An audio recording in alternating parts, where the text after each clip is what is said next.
নমস্কার ভক্তবৃন্দগণ, আজকের এই ভিডিও ভগবান শ্রীকৃষ্ণ এবং শ্রীমতী রাধারানীর প্রণাম মন্ত্র জানব। শ্রীকৃষ্ণ প্রণাম মন্ত্র। হে কৃষ্ণ করুণা সিন্ধু দীনবন্ধু জগতে, গোপসে গোপীকান্ত রাধাকান্ত নমস্তুতে। হে আমার প্রিয় কৃষ্ণ, তুমি করুণা সিন্ধু, তুমি দীনের বন্ধু, তুমি সমস্ত জগতের পতি, তুমি গোপিকাদের ঈশ্বর এবং শ্রীমতী রাধারানীর মাসপদ। আমি তোমার শ্রীপদা পদ্মে আমার সশ্রদ্ধ প্রাণনীতি নিবেদন করি।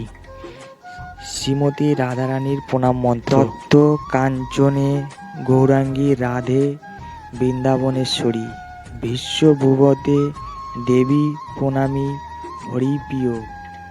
শ্রীমতী রাধারানী অগ্রকান্তি তত্ত্ব কাঞ্চনের মতো এবং যিনি বন্দেশ্বরী, যিনি মহারাজ বিশ্বভুবনের দুহিতা এবং ভগবান শ্রীকৃষ্ণের প্রেয়সী, তার চরণ কমলে আমি আমার সশ্রদ্ধ প্রাণনীতি জানাই। আজকের ভিডিওটি এই অবধিই ছিল। পরবর্তী ভিডিও পেতে আমাদের চ্যানেলটিকে অবশ্যই সাবস্ক্রাইব করুন। জয় শ্রীকৃষ্ণ, রাধে রাধে। হরে কৃষ্ণ রাধে রাধে।